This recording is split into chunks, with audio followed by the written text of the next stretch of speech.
Saya berharap tidak ada orang yang akan merubah daerah kita kecuali kita sendiri. Karena kekuasaan itu kan di bupati. Baik buruknya sebuah kabupaten itu, kan bupati yang punya kekuasaan. Kita yakinlah bahwa Ustadz juga manusia kan. Ketika biasanya ngantongi duit di dompet itu 100-200 ribu, itu lihat uang di koper 100-200 juta, saya belum tentu yakin.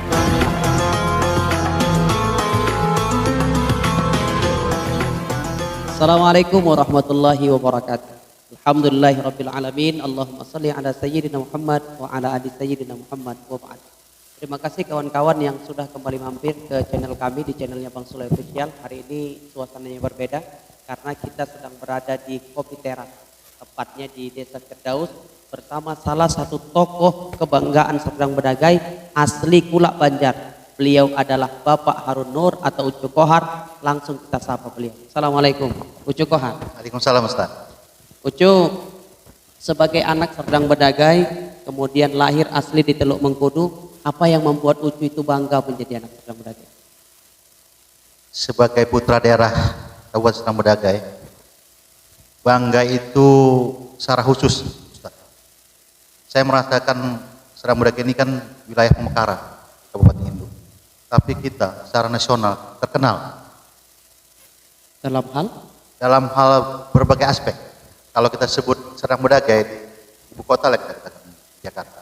Mereka tidak ditanya lagi Serdang Bedagai itu di mana, tapi mereka mengerti posisi itu seakan-akan. Oh ya, Serdang Bedagai. Nah, jadi kita tidak perlu lagi repot-repot memperkenalkan daerah kita itu sebenarnya. Iya. Berarti Serdang Bedagainya terkenal. Terkenal. Dan banyak tokoh-tokohnya yang terkenal, termasuk Ucu Kohar. Itu kan Ustadz yang bilang. Iya, karena saya ketika orang bercerita tentang Ucu Kohar sudah banyak prestasi yang diraih. Menjadi Direktur BUMD Pemprov Sumatera Utara, kemudian pernah menjadi caleg DPR RI dari Dapil Sumut 1, kemudian warawiri di tingkat nasional, luar biasa ini.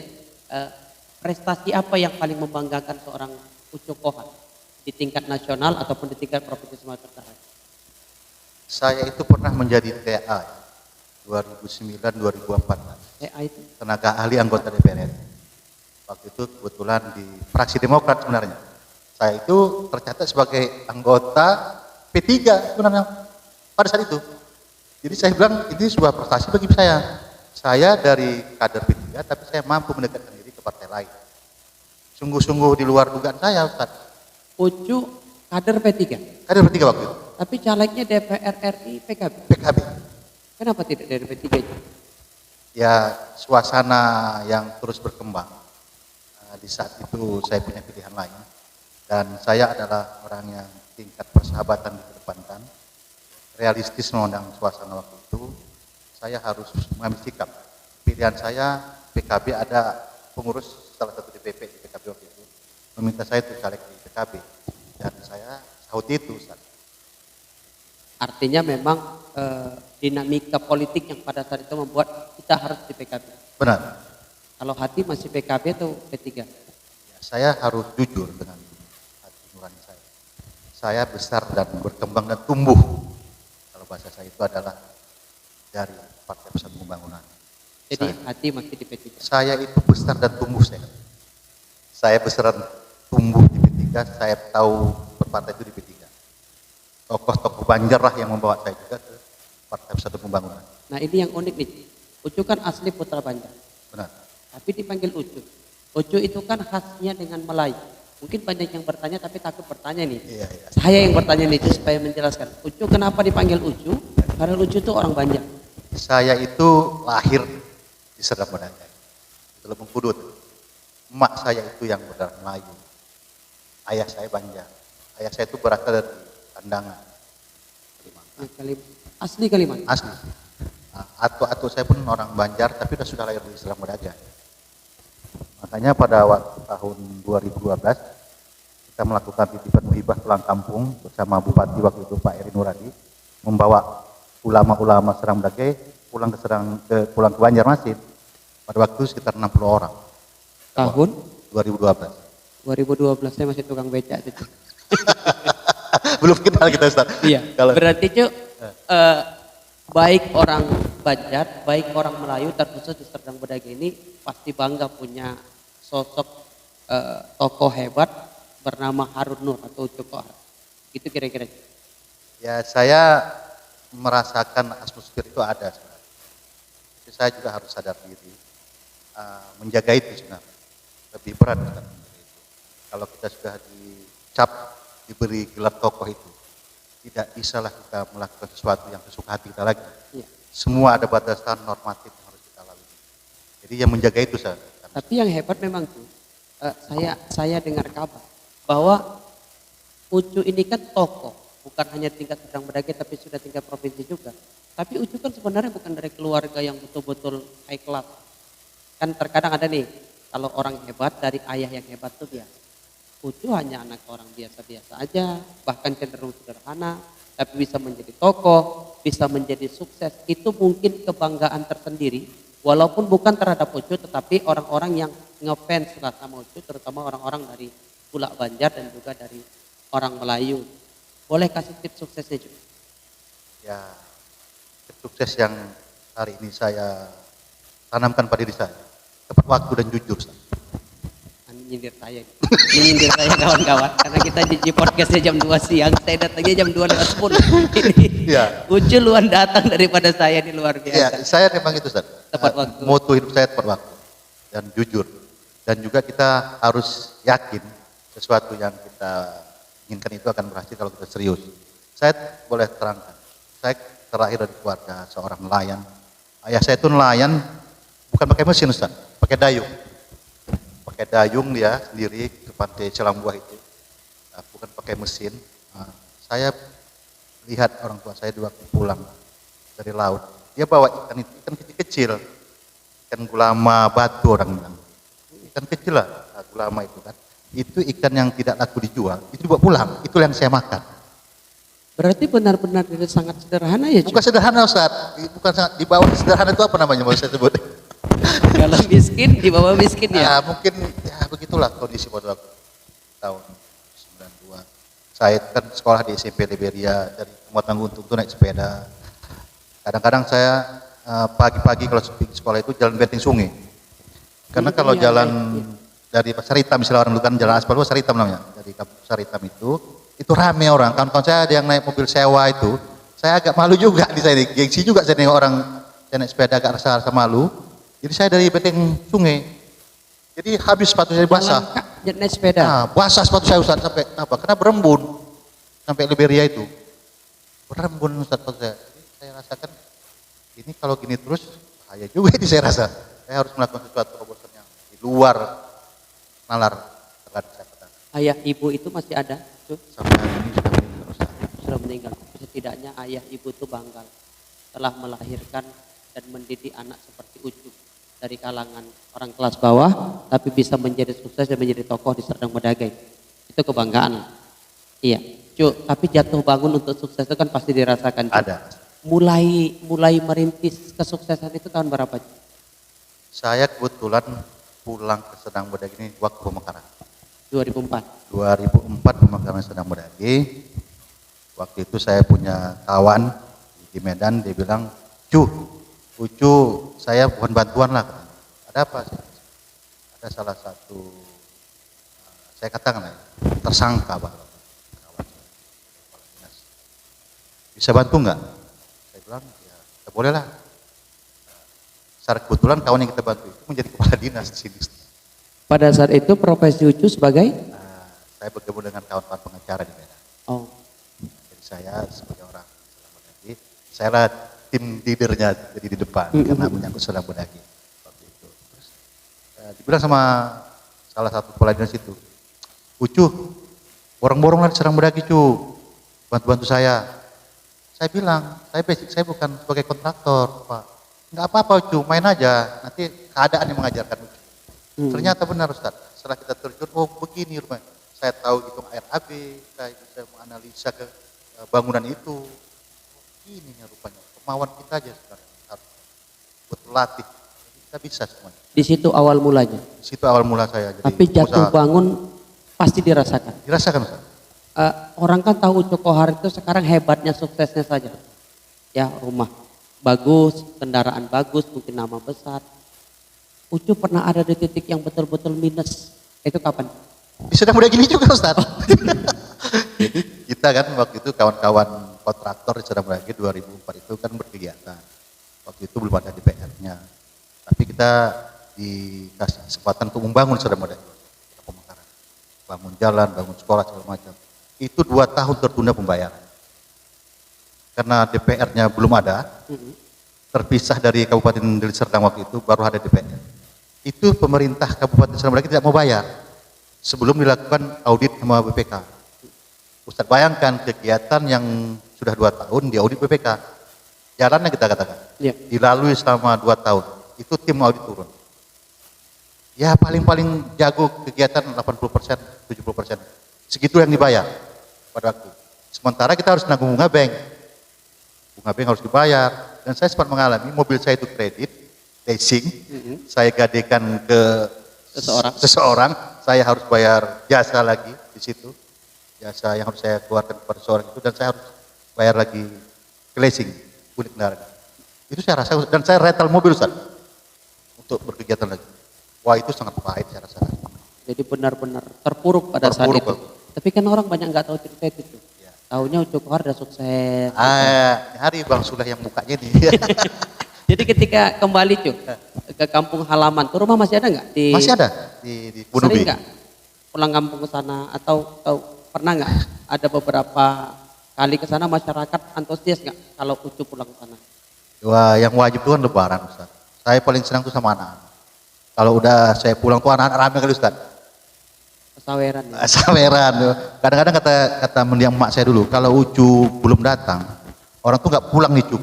Anak tuh nunggu Ucu. Nunggu saweran. Ya. Itu biasa Lebaran keberapa Cu? Biar saya ikut juga maksudnya. Raya pertama lah itu. Pertama saya pulang kampung. Jadi sekarang Ucu stay-nya atau tinggalnya lebih aktif di mana Cu? Di Medan dan Pulau Batam. Oh, di Medan. Jadi kalau sekali kami ke Medan boleh mampir. Oke, Cu, itu profil sejenak Ucu lah, singkat Ucu. Nah, yang kedua yang kita mau tanya, nama Ucu kan berkali-kali warawiri sebagai calon bupati di Serdang Bedagai. Dan masyarakat yang menilai itu, bukan Ucu lah. Kalau kita ini kan yang menilai orang lain. Walaupun pro kontra, suka atau tidak suka itu biasa. Pribadi menurut Ucu, apa sih yang sangat menjual dari Ucu sehingga bisa masuk di bursa calon bupati itu? Saya merasakan itu kan datang dari beberapa tokoh yang meminta saya untuk maju di pilkada. Terus saya tanya, apa dasar dan menyuruh saya maju? Itu saya tanya kembali Ustaz.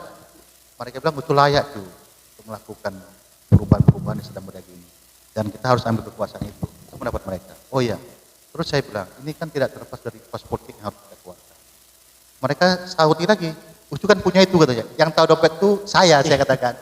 Nah, itulah Ustaz. Jadi dinamika itu yang saya hadapi saat saya diminta untuk maju sebagai kandidat bupati atau wakil bupati di Sedang Bedagai. Dan jujurnya kalau Ucu diminta, Ucu siap nggak sih jadi bupati Sedang Bedagai? Waktu periode Pak Eri Nuradi yang kedua saya nggak nafsu memang sebenarnya maju. Tidak nafsu. Nafsu. Oh nafsu banget. Nafsu banget ya. Di tahun kedua beliau itu 2005, 2010. 2010-2015 itu saya nafsu di periode itu mau maju di pilkada Sedang Bedagai. Tapi Pak Eri bilang Ucu masih muda, nanti aja tahun depan. Oh periode selanjutnya ya. Itulah disampaikan Pak Eri waktu itu. Dan saya menganggap beliau itu adalah guru saya juga. Tapi kadang-kadang memang itu kesempatan itu nggak datang 2 kali. Cuy. Benar Ustadz itu rupanya. Karena saya sering bilang tuh gini, orang yang populer hari ini belum tentu baik namanya dan tetap populer 5 tahun yang akan datang. Benar.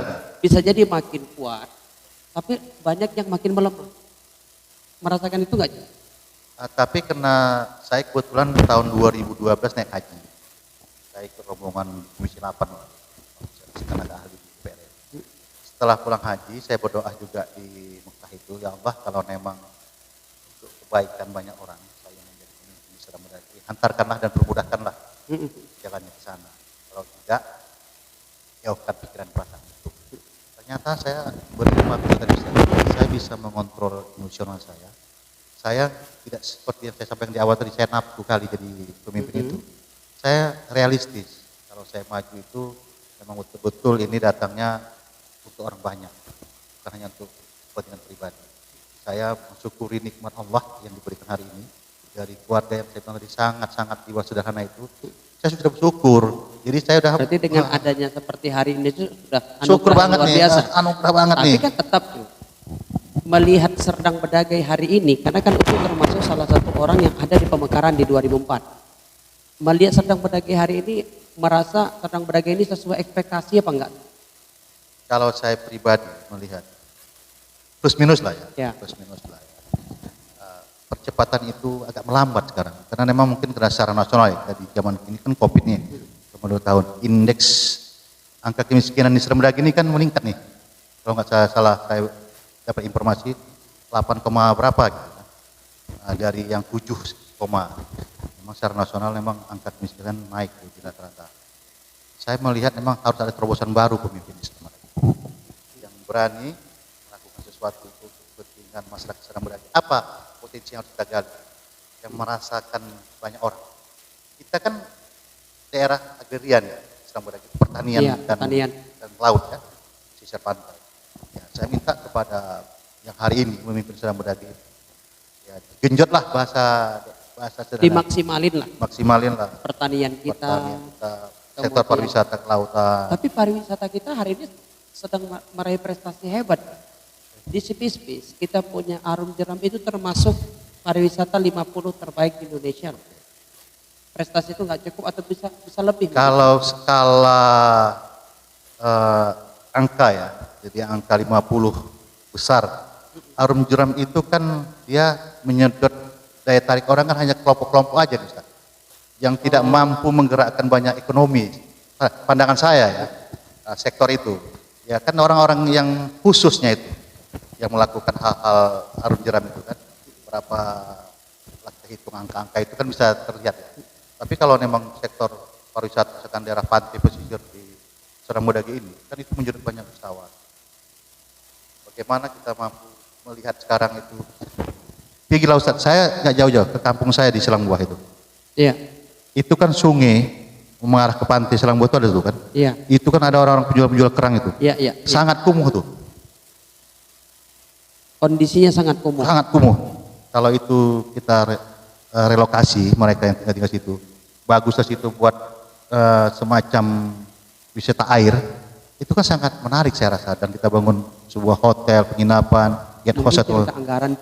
Anggaran itu kan bisa aja bentuknya datang dari investor-investor swasta. Oh, bekerja sama dengan Bekerjasama swasta. Bagaimana kita menjual prospek Serdang Bedagai itu? Itulah perlunya jejaringan-jejaringan yang dilakukan oleh pemimpin itu kan. Berarti seandainya Cu, ada kesempatan Ucu atau mungkin diamanahkan Ucu menjadi suatu hari menjadi pemimpin di Serdang Bedagai ini. Berarti banyak hal yang akan terobosan-terobosan yang bisa dilakukan gitu. Benar. Kira-kira. Dari hal yang sangat kecil dan sederhana sebenarnya.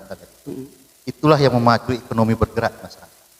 Bagaimana nelayan itu dia tidak hanya mengharapkan hasil tangkap laut saja, tapi dia juga bermanfaat bagi sekeliling dia di kehidupan sehari-hari itu. Ada usaha kecil-kecilan macam home industri mereka. Ya, tapi kan sekarang Ucu juga masih muda. 2024 ada niat mungkin? Ya kalau hari ini ditanya, kemungkinan itu bisa saja.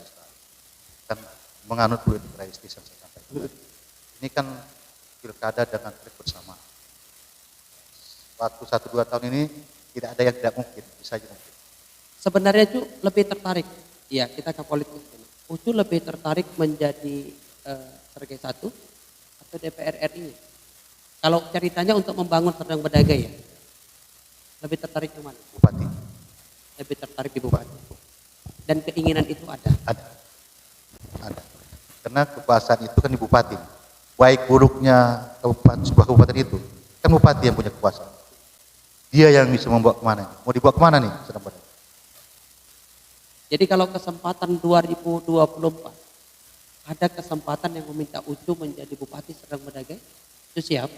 Ya, kalau memang sebuah keputusan bersama, saya rasa kita harus memang istiqoroh dulu, Ustaz. Tapi kalau ditanya selintas, kita sebagai orang yang punya cita harus siap.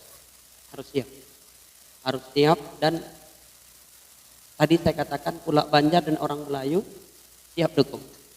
Harusnya begitu. Iya, Pulak Banjar dan orang Melayu ini kan suku yang kita katakan di Serdang ini nomor 2 atau nomor 3 ya besar.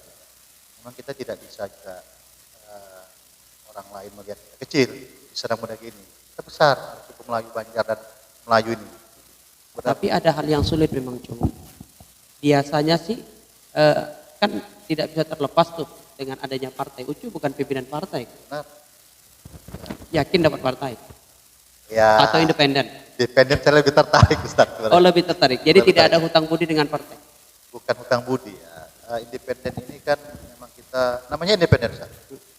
Kita memformat relawan-relawan kita ini kan lebih gampang, lebih terukur dia. Kalau saya rasa ya, saya kan pernah di partai juga. Dan dia tidak hanya satu warna, banyak warna yang bisa bersama kita satu visi untuk membangun kabupaten kita ini.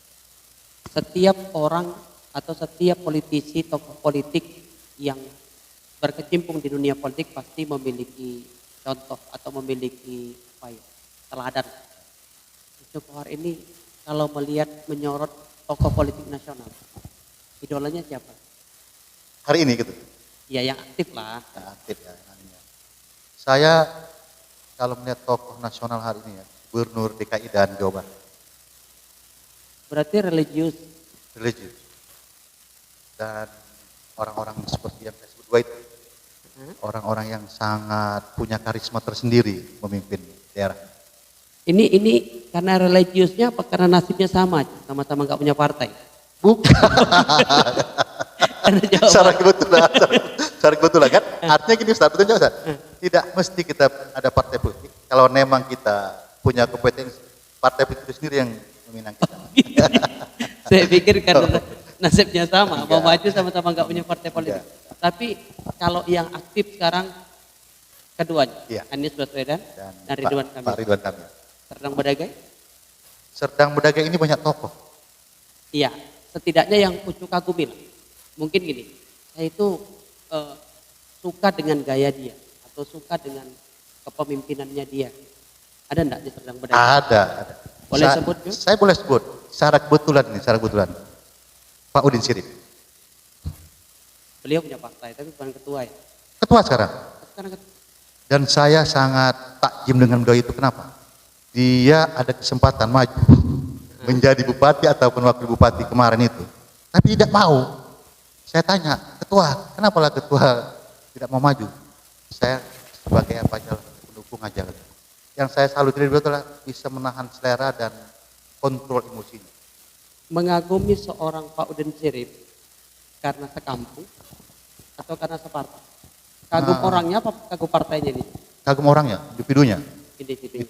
Tapi kan beliau tetap di partai PKB. Berarti kalau seandainya beliau calon, Ucu calon juga enggak? Enggak. Saya pastikan. Karena rasa takjim itu. Iya. Dan kami sekampung. Nah, itu. Seandainya beliau maju nih jadi calon wakil. Tapi bupatinya tidak sesuai dengan kriterianya Ucu. Maju juga enggak religius. Itu perlu pertimbangan lagi Ustaz. Tapi kalau beliau bupati saya enggak maju. Kalau beliau calon bupati, Ucu enggak maju. Tapi 2024 tetap akan berkecimpung di politik praktis. Mungkinan besar. Setidaknya DPR RI. Kenapa langsung ke DPR RI? Enggak DPR provinsi dulu atau DPR kabupaten dulu? Orang Melayu ini kan selera tinggi Ustaz. Selera tinggi Ustaz. Iya, walaupun makannya ikan apa tadi? Ikan gulamo, kata orang Melayu gulamo. Iya. Makan boleh ikan gulamo tapi selera tingkat nasional. Tapi bisa aja sih. Karena banyak. Ucu tadi ada cerita sekilas kita tentang Hidayatullah. Benar. Juga orang biasa-biasa aja menjadi anggota DPR RI kan? Kan bisa jadi Ucu juga seperti beliau. Ya gini Ustaz yang saya maksud tentang Hidayatullah. Saya sangat hormat juga. Termasuk tokoh yang saya sangat hormati beliau itu. Beliau itu memang terlahir dari keluarga politisi. Beda dengan kita. Beliau itu pernah tercatat sebagai anggota DPRD termuda dari fraksi P3 waktu di Serdang. Orang tuanya ketua DPW P3. Tapi dengan gaya beliau yang sangat sederhana, dengan apa adanya, bersahaja. P3. Tapi sekarang PKS. PKS. Berarti banyak juga tokoh-tokoh politik itu yang pindah-pindah partai. Karena bukan sesuatu yang haram, Ustaz. Iya, Ya, pindah partai itu bukan yang haram. bukan. Saya tak usah sebut nama lah. Kabupaten ini ada 3 partai itu. Tokoh kita juga yang pindah-pindah. Dan eksis. Pernah di partai A, pindah partai B, pindah ke partai C. Berarti terkadang partai itu tidak mencerminkan karakter seseorang ya. Tidak. Tidak. Berarti melihat bagaimana partainya, lihat peluangnya aja. Peluangnya aja. Sebenarnya kan persyaratan partai itu sekarang. Tapi banyak orang nggak paham tuh pindah partai itu katanya Ketuloncat. Ya, ketuloncat. Itu kan sebenarnya anekdot yang terbawa oleh di zaman Orde Baru. Foto ketuloncat. Tapi kalau sekarang era reformasi, bukan sesuatu yang haram saya katakan tadi kan. Malah adalah sebuah gairah membuat orang tidak bantut. Bisa aja di satu tempat dia tidak ada penghargaan diberikan kepada dia, tapi di tempat yang lain dia diberikan penghargaan dan dikasih ruang. Itu. Terkadang kita banyak pot-pot ini kan di bonsai, Ustaz. Di bonsai itu kan nggak boleh maju, dia nggak boleh melampaui seniornya. Oh. Jadi kapan waktunya dia untuk lagi berkarir yang muda kan? ditahan. Tahan. Kadang itu kan sesuatu yang Ya, filosofinya itu kalau saya sering ceramah itu tuh filosofi daun pisang. Ya kadang-kadang yang tua udah kering pun masih lengket di batangnya. ditarik pun dia nggak mau apa kan? Nah, itu makanya. Tapi kan tuh gini, Ucup kan tokoh, sudah menjadi tokoh di Serang Bedagai. Kemudian Ucup punya keluarga. Biasanya kan tokoh-tokoh ini selalu membawa keluarganya untuk juga masuk ke dunia politik. Tapi kami nggak melihat ada anak Ucu atau keluarga Ucu lah, keluarga dekat setidaknya istri dan anak-anak yang juga berkecimpung di dunia politik. Setidaknya di Serang Bedagai. Atau memang anak tidak ada hobi ke politik itu. Anak saya yang tertua ada. Dia suka organisasi. Anak saya yang tertua itu sudah ada bakatnya. Tapi saya katakan ya, harus melakukan sebuah pilihan yang tepat. Waktu terus berlalu, tidak ada akan berulang kembali. Tapi ada arahnya ke sana. Ada. Dan saya bilang sama dia, saya titip, saya bilang, kalau saya ayah nanti suatu saat tidak ada berrezeki memimpin Serang Bedagai, kau ambil itu, saya bilang. Saya bilang seperti itu, karena kecintaan saya ke Serang Bedagai ini, Ustaz. Saya bilang pernah pesan macam canda lah ya. Abang nanti kalau ayah nggak dapat jadi bupati atau apalah di Serang Bedagai itu, abang mau jadi bupati sering nggak? Serang Bedagai mau nggak? Siap ya? Tapi saya nggak pernah dengar. Nama anak Ucu siapa sih? Yang besar itu Pak Roji Harpi. Itu pernah masuk ke politik? Belum. Oh, belum. Kemarin Masih muda ya? Masih umur 23. Oh, masih terlalu muda. Itu yang paling besar. Dan Tapi keinginan masuk ke dunia politik ada? ada. Berarti memang menular bakat itu. Menular deh. Tapi mudah-mudahan nasib rezeki politiknya lebih baik dari Lebih baik daripada ayahnya. Iya. Karena kebetulan ada ayahnya yang mensupport dia dan mengarahkan dia. Mungkin kayak seperti Ucu kan mau ke politik tapi ayah tidak orang politik dan itu berpengaruh gitu. Anak orang hebat tuh, anak-anak penguasa, ahli politik atau ketua partai untuk mengajak anaknya itu sangat mudah. Tapi nggak semua tokoh politik yang anaknya mau ke politik. Tapi Ucu justru mendorong anak ke politik. Saya dorong. Karena saya bilang merubah sesuatu itu dengan kekuasaan. Dalam segala hal. Harus kekuasaan yang berperan. Termasuk agama. Termasuk agama. Tapi ada istilah di yang sering kita dengar lah. Orang baik, Ustadz tuh jangan masuk ke dunia politik. Gimana pendapat? Saya sayangkan itu statement seperti itu, sangat sayang. Jadi orang baik itu harus mewarnai. Jadi kalau diisi dengan orang-orang baik itu kan mereka akan ikut baik semua itu saat. Takutnya yang baik itu diwarnai juga. Jadi kan kalau dia istiqomah, dia akan mewarnai itu. Kadang-kadang istiqomah itu berat. Saya teringat kisahnya Rojal Unpuah. Pernah dengar nggak? Sahabat Nabi yang imannya luar biasa, disuruh menjadi delegasi Islam menceramahi Nabi palsu pada saat itu namanya Husailamah Al-Kadzab. Rojal Unpuah menuju mendakwahi Husailamah Al-Kadzab. Ketika sampai kepada Husailamah Al-Kadzab, Rojal Unpuahnya yang berubah menjadi kafir. Terbalik dia. Karena Rojal Unpuah itu ditawari tahta wanita. Oke? Ya, kita yakinlah bahwa Ustadz juga manusia kan. Ketika biasanya ngantongi duit di dompet itu 100-200 ribu, itu lihat uang di koper 100-200 juta, saya belum tentu yakin bisa bertahan keimanan. Enggak semua sih, masih banyak orang-orang yang jujur. Tapi kekhawatiran itu kan pasti ada. Tapi saya rasa, ya kalau kita diam lebih menyakitkan. Oh, lebih zolim. Jolim kalau kita. Tapi Cuk, politik tuh biayanya mahal loh katanya. Kan saya bilang tadi Ustaz, di awal pembicaraan ini, saya tokoh yang saya jadi panutan itu Bang Hidayatullah itu. Saya pernah diskusi dengan beliau. Beliau sampaikan ke saya itu tanpa uang. Asli tanpa uang. Dakwah aja dia. Dakwah sana. Saya pernah jumpa beliau ceramah dengan naik Honda Beat-nya, sepeda motor. Itu kan luar biasa. Jadi tidak semua juga diukur dengan kekuatan uang. Tidak semua. Memang ada yang harus dengan kekuatan uang besar. Tapi tidak semua. Tidak semua. Makanya saya bilang, bagaimana saya bisa menjadi bupati kalau saya tidak pernah calon bupati? Bagaimana saya mau menjadi anggota DPR RI kalau tidak pernah calon anggota DPR RI? Dan kalau seandainya Ucu diberikan kesempatan menjadi bupati itu, Serdang Bedagai bisa lebih baik gitu. Semoga. Saya berharap optimis lebih bagus. Karena saya merasakan terakhir dari keluarga yang tidak punya angka. Saya dari keluarga nggak punya angka. Kalau Angka 0 itu masih ada maksudnya angka. Kalau angka 0 itu masih ada angka. Saya nggak ada angka di statistik keluarga itu, di standar ekonomi saya. Saya merasakan sebagaimana orang tak punya itu sangat susah kalau tidak ada keterpihakan. Kita pemimpin harus ada keterpihakan kepada orang lemah. Mengangkat orang lemah terus ada kekuasaan. Kalau nggak bisa Ustaz, satu contoh, dia mau masuk sekolah, uang nggak ada. Berapa banyak di Serdang Bedagai ini orang-orang yang pintar, yang punya kompetensi untuk melanjutkan pendidikannya lebih tinggi lagi, tapi tidak punya dana.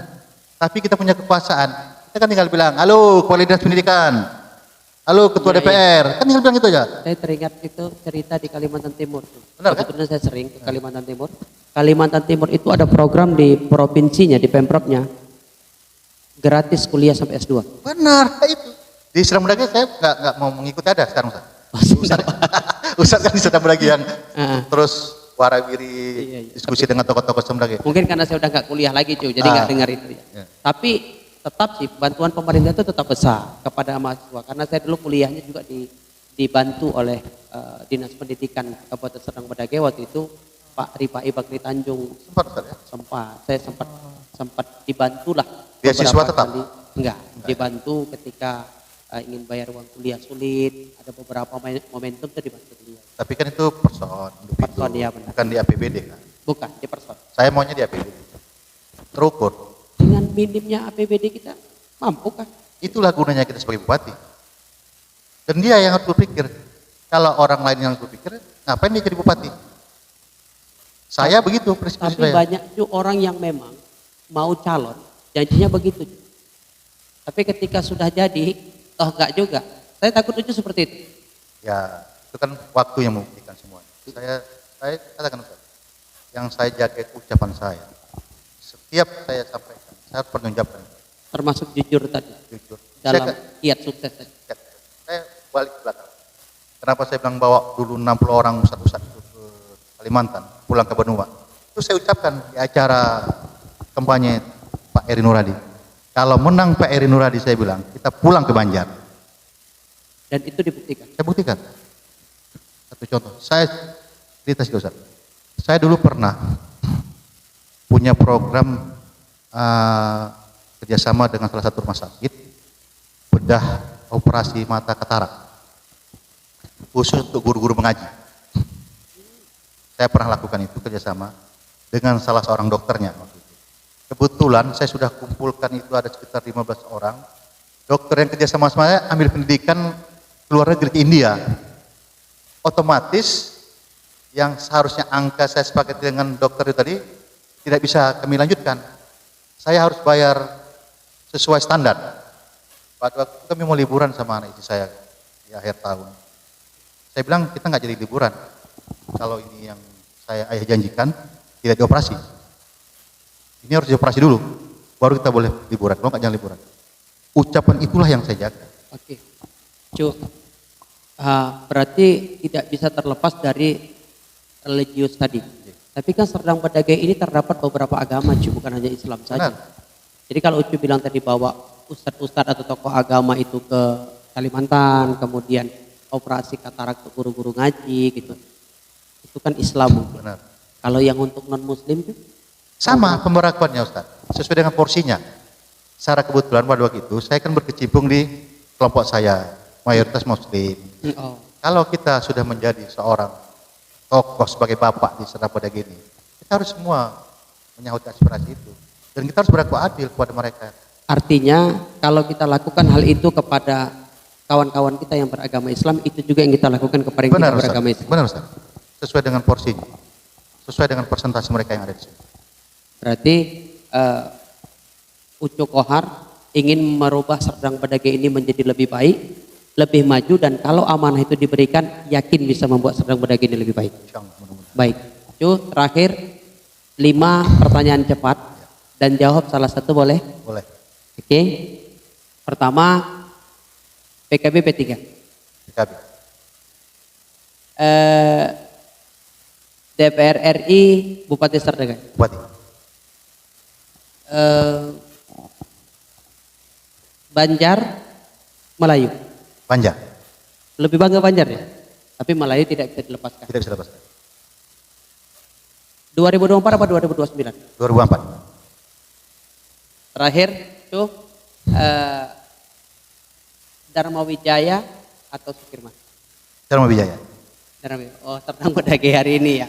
Oke, terima kasih Ucu sudah mampir ke podcastnya kami. Terakhir Ucu kasih nasihat kepada semua pendengar podcast ini. 3 menit atau 5 menit saja, kiat-kiat sukses dan yang mau disampaikan lah berupa petuah-petuah indahnya. Silakan. Ya, bagi orang-orang muda di Kabupaten Serdang Bedagai, saya berharap tidak ada orang yang akan merubah daerah kita kecuali kita sendiri. Jadi bangga akan Serdang Bedagai, lakukan sesuatu yang bermanfaat ke banyak orang. Jangan pernah menyerah walaupun kita terakhir dari keluarga yang biasa-biasa saja. Pasang niat tinggi-tinggi sebagai orang yang berguna untuk banyak orang, sehingga kita akan menjadi kenangan yang baik di tanah bertuah negeri berada. Mungkin itu, Ustaz. Terima kasih Ucu. Saya statement yang luar biasa tadi, dari banyaknya lamanya perbincangan kami, statement yang buat saya luar biasa. Kalau ayah tidak bisa menjadi bupati Serdang Bedagai, anaknya akan menjadi bupati Serdang Bedagai. Kita tunggu. Amin. 2024 seorang Harun Nur atau Ucu Kohar akan masuk ke politik Serdang Bedagai. Terima kasih. Saya Bang Sulai. Assalamualaikum warahmatullahi wabarakatuh. Waalaikumsalam warahmatullahi wabarakatuh.